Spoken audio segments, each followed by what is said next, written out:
Doctor Aamir Naeem हमारे साथ हैं, उनसे बात करेंगे एंड ही नोज के एग्जैक्टली कि क्या करना चाहिए, क्योंकि एक तो ये पीएचडी स्कॉलर हैं इन रिहेबिलिटेशन साइंसेज और साथ ही at the moment he is associate professor serving as head of physiotherapy department in Islamabad. बहुत शुक्रिया डॉक्टर साहब, आपने हमारे लिए टाइम निकाला है। सबसे पहले तो आपसे यही हम पूछना चाहेंगे कि वर्जिश जब एक्सरसाइज लोग कर रहे होते हैं तो जोड़ों और पट्ठों को ठीक रखने के लिए एग्जैक्टली क्या करना चाहिए, because a lot of the people जिनको कहा जाता है कि जी आपको ये इश्यूज हैं तो आप इसके लिए एक्सरसाइज करें।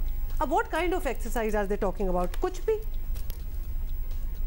नहीं, कुछ नहीं। जिसमें जो प्रॉपर एक्सरसाइजेज हैं वो हम इसमें परफॉर्म करवाते हैं।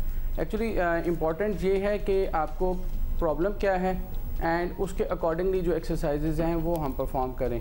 लाइक अगर किसी को मसल्स की वीकनेस है तो वहाँ पर हम स्ट्रेंथनिंग एक्सरसाइजेज जो हैं वो परफॉर्म करवाएंगे।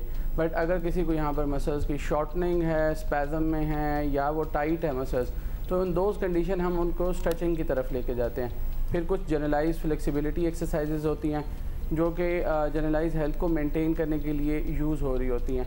एंड एक और एग्जांपल, जिस तरह फीमेल्स में पोस्ट 40 ईयर्स मीनोपॉज के बाद ऑस्टियोपोरोसिस का चांस जो है वो बढ़ जाता है, तो उनके लिए जो एक्सरसाइजेज हैं दे आर डिफरेंट दैन जो कि एक नॉर्मली हम वैसे फ्लेक्सिबिलिटी एक्सरसाइजेज कर रहे हैं। तो specificity of exercise it is very necessary for. अच्छा, चूँकि डॉक्टर आमिर हमने देखा है कि यंग एज में ही अब लोगों को बहुत से इश्यूज होना स्टार्ट हो गए हैं। एक एज अ लाइफस्टाइल अगर कोई अडॉप्ट करना चाहे तो उसको रोज़ कोई एक्सरसाइज करनी चाहिए, कोई स्पेसिफाई एक्सरसाइज करनी चाहिए। यंग एज के लोगों की बात करें ताकि वो अपनी ज़िंदगी का एक रूटीन बना लें।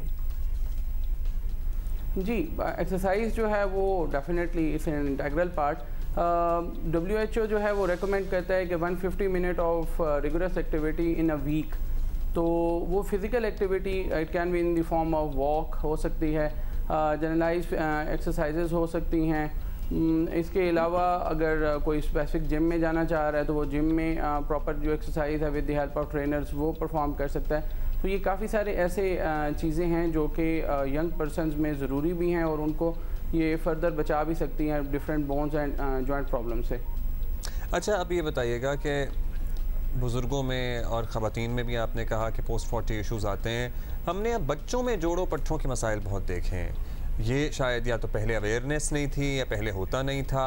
आप अपनी ऑब्जर्वेशन बता सकते हैं कि हमेशा से ही होता है लेकिन अब चूँकि ज़्यादा आगाही है इसलिए बात होती है, इलाज होता है। तो अवेयर वो ज़्यादा है, बट उसमें जो मोस्ट इम्पॉर्टेंट फैक्टर जो वो है यूज़ ऑफ स्क्रीन। जो स्क्रीन टाइम है वो अब बच्चों का बहुत बढ़ गया है। लाइक अगर आप 90s में या इससे पहले का देखें जब मोबाइल नहीं आया था या कंप्यूटर इतना कॉमन नहीं था तो बच्चों के लिए फ़िज़िकल एक्टिविटी वो एक इंटीग्रल पार्ट थी। स्कूल में भी, इसके अलावा शाम में भी वो खेलते थे, ठीक है। एंड इसकी वजह से वो काफ़ी हद तक फिट रहते थे एंड ये मसल्स प्रॉब्लम, बोन प्रॉब्लम्स इनसे बचे रहते थे। अब जब एक्सटेंसिव जो स्क्रीन टाइम आ गया है मोबाइल की फॉर्म में, कंप्यूटर की फॉर्म में, तो उसकी वजह से जो एक्सरसाइजेज़ हैं वो कम हो गई हैं, प्ले टाइम कम हो गया है एंड वहाँ पर कंटिन्यूस सेटिंग की वजह से पोस्चर ख़राब है। पोस्चर ख़राब होने की वजह से मसल्स डैमेज हैं।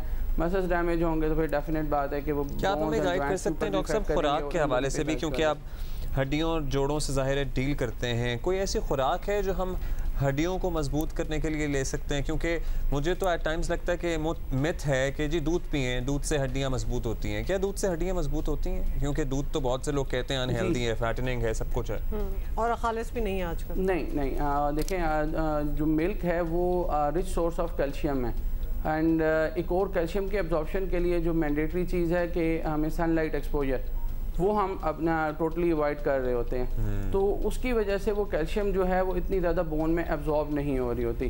तो मिल्क अगर वो खालिस है, प्योर है, तो it's a very good form of calcium. इसके अलावा आपके डिफरेंट और चीज़ें हैं जैसे चीज़ हो गई, पनीर हो गई, ये जो चीज़ें हैं they are rich in calcium, yogurt even, ठीक है। तो आइसक्रीम एक और इंटरेस्टिंग चीज़ जो कि आप आइसक्रीम अगर एक अच्छे वे में बनी हुई हो तो वो भी it's also rich source of calcium and ये चीज़ें जो हैं ये बोन हेल्थ को मेंटेन करने में हेल्प आउट करती हैं काफ़ी। बट उसके साथ proper utilization of your time है बाकी हर किस्म का जो है वो फ्रूट लें, दालें, सब्जियां, मीट वगैरह, ये तो हर चीज़ एतदाल में लें तो जो bones and joints and what is the best time to have milk? एक चीज़ तो आपसे बात करके हमें कंफर्म, हमेशा ही रिकन्फर्म होती है कि ये सेडेंटरी लाइफस्टाइल जो है ना, स्क्रीन टाइम की वजह से, बच्चे हों या बड़े हों, और कुछ करना नहीं, लेजर क्या है कि जी बैठ के अपना टैब खोलो या something, this needs to change, क्योंकि ये this is leading to a lot of other health issues as well. ये भी एक बहुत बड़ी बात है। आज हम अपने क्रिकेटर्स की बात कर रहे थे, बहुत से जो वर्ल्ड कप में नहीं जा सके, उनको भी बोन इश्यूज और कोई इंजरी, तो ये हमारे जो खिलाड़ी होते हैं उनको जोड़ों और पट्टों के बड़े मसाइल हो जाते हैं, बड़ी जल्दी होना स्टार्ट हो गए हैं। तो ऐसा क्यों होता है? Overuse? इनकी जो cricket, they are super athlete actually, हम क्रिकेटर्स की बात करते हैं तो ये एलीट एथलीट्स में आते हैं। अब इनके अंदर जो 2-3 बड़े इश्यूज हैं, एक लैक ऑफ रेस्ट टाइम, मतलब अगर आप देखें तो अभी ना क्रिकेट का डिफरेंट लीग्स आ गई हैं एंड टूर्नामेंट्स काफ़ी ज़्यादा हो रहे हैं, तो उसके अंदर एक तो रेस्ट टाइम जो है वो बहुत कम है, तो जो रेपिटेटिव स्ट्रेस आ रहा होता है वो joint injuries and muscular injuries की कॉज बन रहा होता है।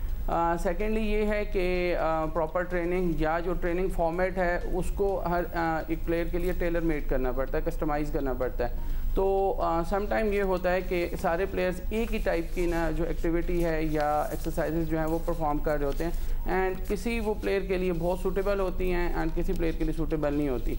थर्ड थिंग वही वर्कलोड की बात है कि एक जो प्लेयर है वो कितना वर्कलोड ले रहा है, तो ये सारी चीज़ें मिल के एक प्लेयर की जो इंजरी की तरफ कंट्रीब्यूट कर रही होती हैं। बहुत शुक्रिया आपका, thank you for your time doctor Aamir Naeem.